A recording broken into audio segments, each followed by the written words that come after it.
Cell membrane. इससे पहले मैं थोड़ा सा आपको पीछे की बात बताता हूँ।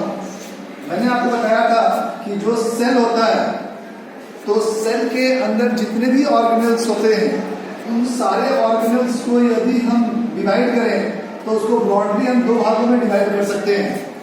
या तो वो माइक्रोस्कोपिक स्ट्रक्चर होगा, माइक्रोस्कोपिक स्ट्रक्चर होगा, या इलेक्ट्रॉन माइक्रोस्कोपिक स्ट्रक्चर होगा।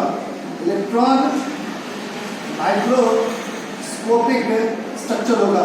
कहने का मतलब ये है, सेल अपने आप में बहुत ही छोटा सा स्ट्रक्चर होता है जिसको हम नेकेड आई से नहीं देख सकते।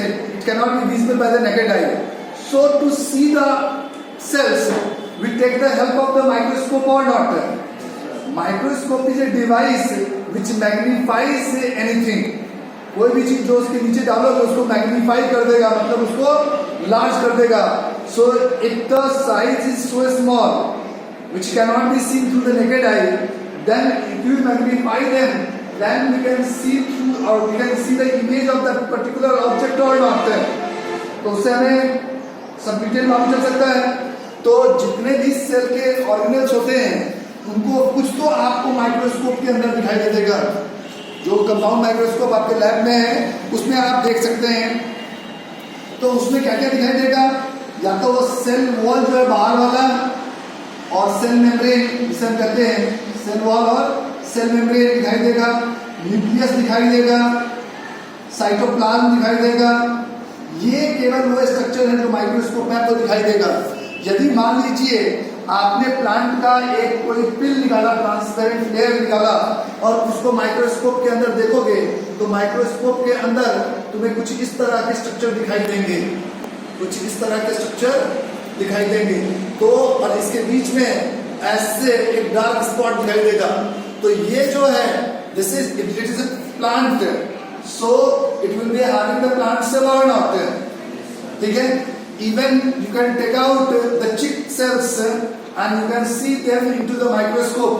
तो चिक सेल तुम्हें दिखाई देंगे वो इस तरीके से दिखाई देंगे, क्योंकि आपको मालूम होगा कि जो प्लांट सेल होते हैं they are rectangular in shape, whereas the animal cells are commonly spherical और circular in shape। ठीक है। तो अब देखो, यदि प्लांट सेल है तो उसके बाहर वाला जो वॉल होता है उसे हम सेल वॉल कहते हैं। ये आपने छोटे क्लासेस में पढ़ा होगा, जूनियर क्लासेस में। तो सेल वॉल हमें दिखाई दे रहा है या नहीं? यदि हम एनिमल सेल की बात कर रहे हैं तो ये सेल मेम्ब्रेन है, तो हमें सेल मेम्ब्रेन दिखाई दे रहा है। इसके अलावा जो डार्क सा स्पॉट आपको दिखाई देगा, this is nucleus. This is what? Nucleus. और जो ये खाली सा स्पेस आपको दिखाई दे रहा है, दिस इज साइटोप्लाज्म। तो ये केवल आपको दिखाई देगा किसके अंदर? माइक्रोस्कोप के अंदर। अब उस सेल को आप इलेक्ट्रॉन माइक्रोस्कोप में ले जाओ तो उसके जो अदर ऑर्गेनेल्स हैं, जैसे कि endoplasmic reticulum, Golgi complex, mitochondria, lysosomes, ऐसे बहुत सारे ऑर्गेनेल्स हैं जो सेल के अंदर होता है या नहीं होता है। तो उनको भी आप देख पाओगे कि नहीं देख पाओगे? तो इसमें मैंने सेल वॉल के बारे में बताया था आपको कि सेल वॉल जो होता है वो केवल प्लांट सेल में होता है, एनिमल सेल में नहीं होता है। रिजिड होता है, रिजिड एंड थिक होता है, and it is made of commonly cellulose. किस चीज का बना होता है? सेलुलोज। क्योंकि वो रिजिड है तो it will be responsible, it also be responsible for maintaining the shape of the cell और नॉट। जो सेल का शेप है उसको भी मेंटेन करके रखने के लिए सेल वॉल रिस्पॉन्सिबल होगा। इसके बाद जो हम लोग बात कर रहे थे सेल मेम्ब्रेन की। अब जो सेल मेम्ब्रेन है, तो सेल मेम्ब्रेन हर एक सेल में होगा, चाहे वो प्लांट सेल हो चाहे वो एनिमल सेल हो। अब बोलोगे प्लांट सेल में कैसे होगा?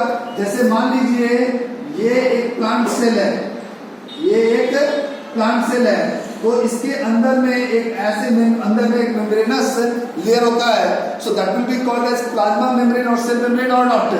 इसे हम क्या कहेंगे? सेल मेम्ब्रेन और प्लाज्मा मेम्ब्रेन। ये जो बाहर वाला है this is called as cell wall. तो चाहे प्लांट सेल हो चाहे एनिमल सेल हो, कोई भी सेल हो, सेल मेम्ब्रेन जरूर होगा उसके अंदर। ठीक है। अब बात ये हो रही थी जो हम लोग बात कर रहे थे, जहां पर हमने पिछले क्लास में छोड़ा था कि सेल मेम्ब्रेन जो होता है वो हर एक ऑर्गेनेल के बाहर होता है, क्योंकि कोई भी मेम्ब्रेन बॉन्ड ऑर्गेनेल है। मैं कहता हूं इस सेल में ये माइटोकॉन्ड्रिया है, मैंने कहा ये माइटोकॉन्ड्रिया है, तो इसका एक प्रॉपर शेप है या नहीं है? तो प्रॉपर शेप है, तो इस शेप को कोई ना कोई मेंटेन कर रहा हो या नहीं? तो इसके ऊपर एक मेम्ब्रेन होता है जो उसके शेप को बनाए रखने के लिए रिस्पॉन्सिबल होता है। तो ये जो मेम्ब्रेन है जो इसके शेप को बनाए रखा, मतलब कि न केवल सेल के बाहर, इवन जितने भी सेल ऑर्गेनल्स होते हैं उन सभी के आउटर मोस्ट पे मेम्ब्रेन प्रेजेंट होता है, and that is cell membrane. उसका जो कंपोजिशन होता है वो सेल मेम्ब्रेन की तरह ही होता है। तो जितने भी मेम्ब्रेन बॉन्ड ऑर्गेनल्स होते हैं सेल के अंदर, उन सब में जो इसका स्ट्रक्चर होगा वो सेम होगा कि नहीं होगा, इसीलिए इसके स्ट्रक्चर के बारे में जानना जरूरी होता है। तो मैंने बताया था आपको, हम लोग जो प्रीवियस क्लास में जहाँ पे छोड़े थे वो था structure.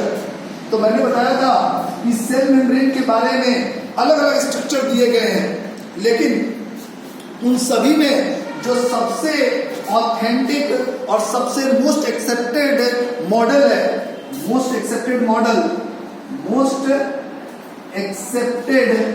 Model for cell membrane is fluid mosaic model. कौन सा है? Fluid mosaic model. तो this is the model which was most accepted by the scientist. ठीक है, इसके अलावा भी बहुत सारे हैं जो अलग अलग साइंटिस्टों ने दिया है, जैसे लेमिनर मॉडल, रॉबर्टसन मॉडल। तो ऐसे बहुत सारे मॉडल्स हैं, लेकिन आपको सारे जानने की जरूरत नहीं है। जो आज हम जिसको मानते हैं जो ऑथेंटिक है, केवल आपको उसकी जानकारी होनी चाहिए। तो तुमसे पूछा जा सकता है which is the most accepted model of the cell membrane, और क्या कहेंगे? Fluid mosaic model. तो fluid mosaic model is the most accepted model for the cell membrane, which was given by whom? It was given by Singer and Nicholson. Singer and Nicholson. They were the two scientists who gave this model, fluid mosaic model. अब जो fluid mosaic model है वो क्या, उसका explanation यदि हम देखें तो वो क्या डील करता है समझिए। According to the fluid mosaic model, of the model which was given by the Singer and Nicholson, it states that it consists of a lipid bilayer. It is a lipid bilayer, मतलब lipid के दो layer होते हैं, which is embedding extrinsic and intrinsic proteins, which is embedding what? extrinsic मतलब external, intrinsic मतलब internal।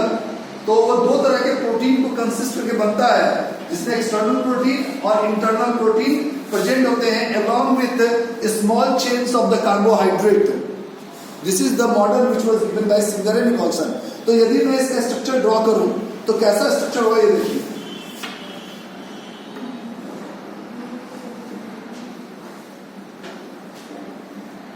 ये lipid है, ये क्या है?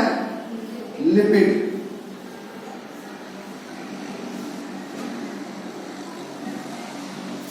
तो मैंने कहा था it is a lipid bilayer structure और समथिंग एल्स।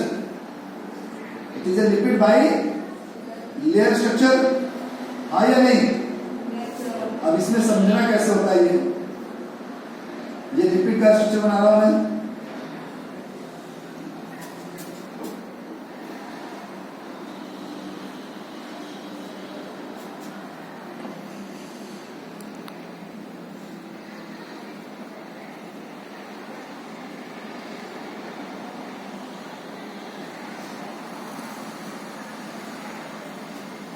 ये आपका क्या हो गया?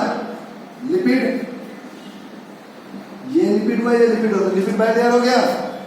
इसमें एक है, ये देखो, ये एक्सट्रिंसिक प्रोटीन है, एक्सट्रिंसिक प्रोटीन जो बाहर की तरफ प्रेजेंट होता है, ठीक है। जो अंदर में होता है, अंदर की तरफ मेम्ब्रेन क्या होगा? इंट्रिंसिक।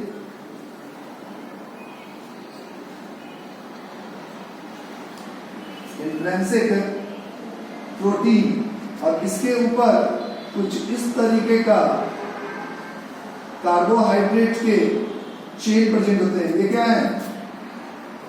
Carbohydrate chain. ठीक है, तो इस तरीके का ये चेन इसमें प्रेजेंट होता है। अब एक बात बताओ, यदि हम इसकी थिकनेस मेजर करें तो हर जगह पे सेम थिकनेस होगा या अलग अलग होगा? यहाँ पे थिकनेस इसकी कितनी है? जब प्रोटीन वाला रीजन करेंगे तो इतना मेजर करेंगे, जहाँ प्रोटीन नहीं है वो इतने मेजर होंगे, जहाँ पूरा इंबेडेड प्रोटीन है उसमें इतना इसका थिकनेस बढ़ जाएगा। तो थिकनेस जो है ये अलग अलग होगा या सब जगह पे एक होगा? अलग अलग होगा। ठीक है, इसे नोट कर लो। तुम लोग नोट कर रहे हो या नहीं कर रहे? साथ साथ करते रहो अपना। तो ये क्या है, कैसा स्ट्रक्चर होता है, क्लियर हो गया? यदि मैं इसके बारे में बताऊं तो हम ये भी कह सकते हैं कि जो सेल मेम्ब्रेन होता है it is A bilipid layer, या आप वीडियो तो मैं डाल दूंगा आपको, उसमें क्या नाम है ग्रुप के अंदर, तो उसमें से नोट सुना लेना आप लोग, कोई प्रॉब्लम तो नहीं है ना? ठीक है, अब इसको मैं एक्सप्लेन कर देता हूं जो आपका स्ट्रक्चर है। ठीक है, तो जो फ्लूइड मोजाइक मॉडल है, ठीक है, तो फ्लूइड मोजाइक मॉडल जो होता है that is basically made of lipid bilayer. It is made of what? Lipid bilayer, and the two type of protein is present, intrinsic and extrinsic protein. Normally जो lipid यहाँ पर होता है वो lipid है फॉस्फोलिपिड। तो कौन सा लिपिड है? फॉस्फोलिपिड। लिपिड कहने का मतलब होता है mineral plus fat. When the fat chains, these are the chains of fat. So when the fat is attached with certain mineral, so it will be called as lipid. तो ये जो आपको गोल गोल से दिखाई दे रहा है ये एक मिनरल है, वो कौन सा है? फॉस्फेट। तो ये होगा फॉस्फोलिपिड। ठीक है, तो दो तरह के प्रोटीन हो गए, इंट्रिंसिक एंड एक्सट्रिंसिक।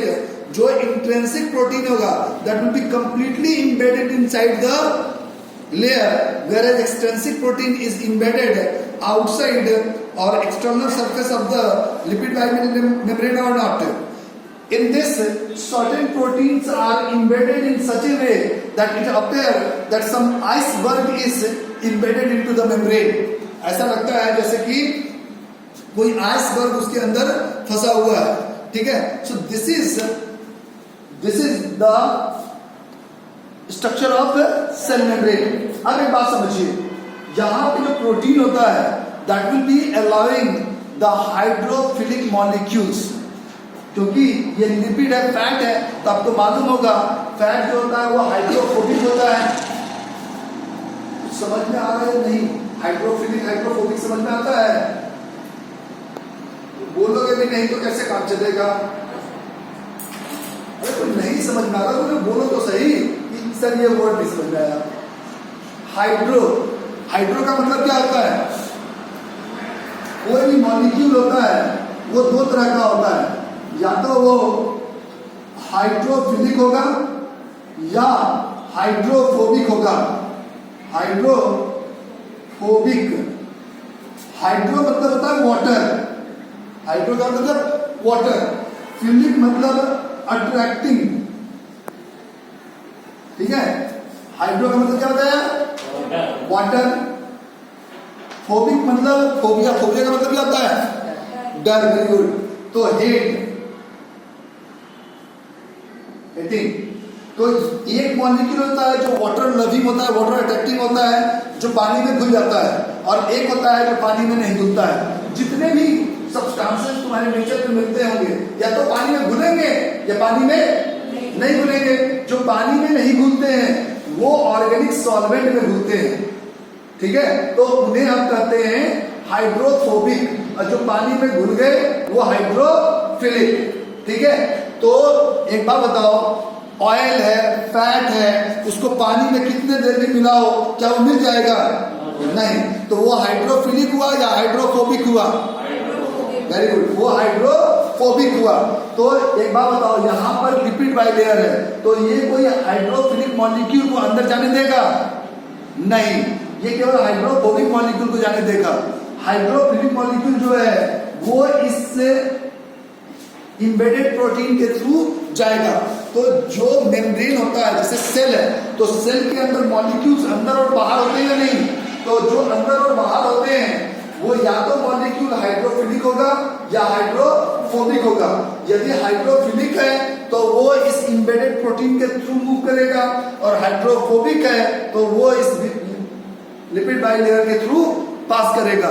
तो इसीलिए जो सेल मेम्ब्रेन होते हैं सो दे आर सेलेक्टिवली और सेमी परमिएबल इन नेचर और नॉट। सेलेक्टिवली परमिएबल होंगे तो मतलब सेलेक्टिवली मतलब कुछ को पास करने देंगे, जो हाइड्रोफिलिक होगा उसको पास करने देंगे या हाइड्रोफोबिक को पास होने देंगे। तो इसीलिए उन्हें हम सेलेक्टिवली परमिएबल मेम्ब्रेन कहते हैं। तो जो आपका सेल मेम्ब्रेन होता है वो सेलेक्टिवली परमिएबल होता है। बात क्लियर है? ठीक है। नेक्स्ट हम लोग बात करेंगे इसका लास्ट, सेल मेम्ब्रेन का फंक्शन क्या होता है। What is the function of cell membrane? Cell membrane का फंक्शन, अब एक बात बताओ इसका फंक्शन क्या है?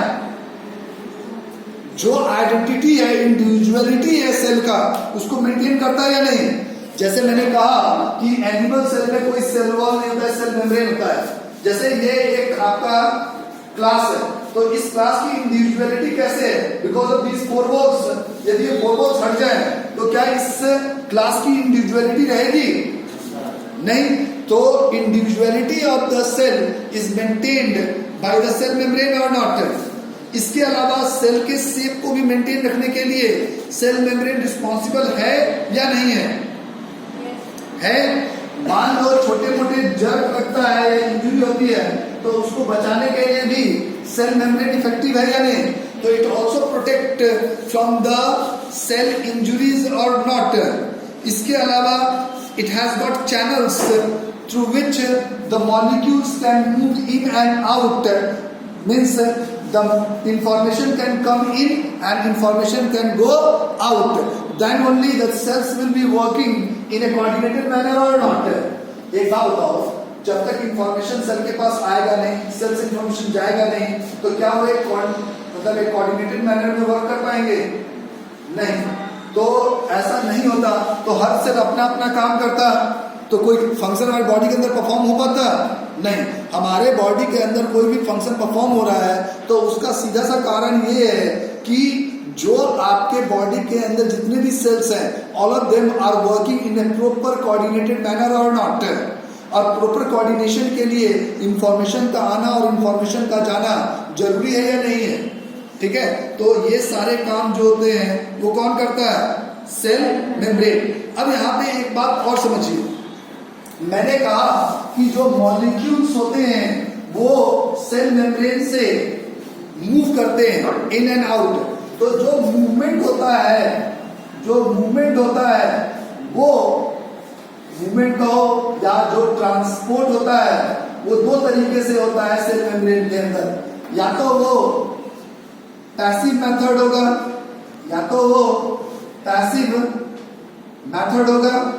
या वो एक्टिव मेथड होगा। जो मॉलिक्यूल्स मूव करते हैं वो किस मेथड से मूव करेंगे? या तो वो पैसिव मेथड से मूव करेंगे या वो एक्टिव मेथड से मूव करेंगे। पैसिव और एक्टिव मेथड में होता क्या समझिए। पैसिव मेथड जो होता है इसमें एनर्जी इन्वॉल्व नहीं होता है, एनर्जी इज नॉट इन्वॉल्व। ठीक है। यहां पर एनर्जी इन्वॉल्व होगा, एनर्जी इज इन्वॉल्व। यहां पे जो मॉलिक्यूल्स मूव करते हैं that is always toward the concentration gradient. Molecules always move towards concentration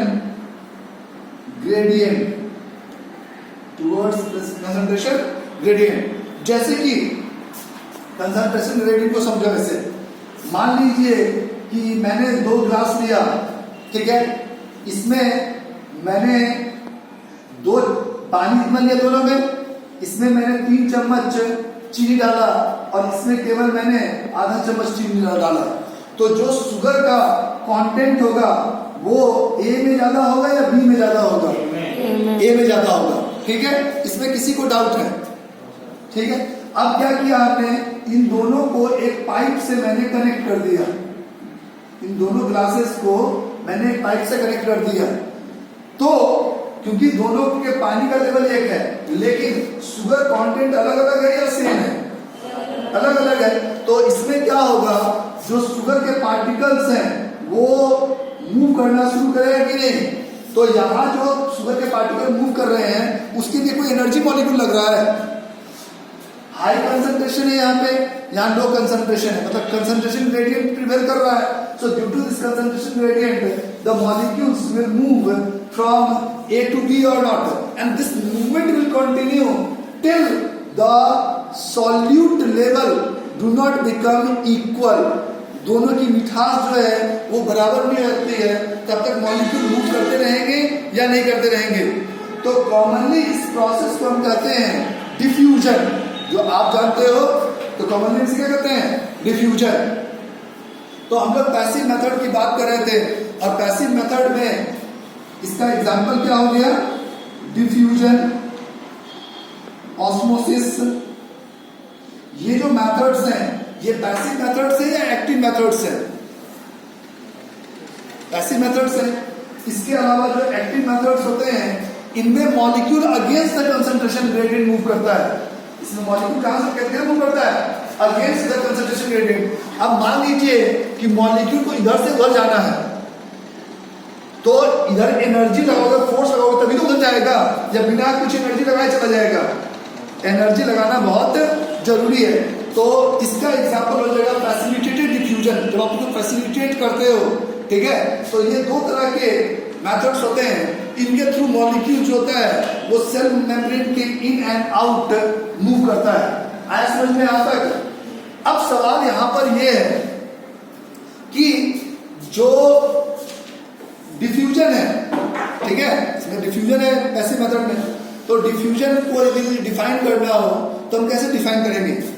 diffusion को डिफाइन करना होगा तो हम ये डिफाइन करेंगे, diffusion is a process in which the molecules move from higher concentration to lower concentration or something else. Molecules move from higher concentration to lower concentration.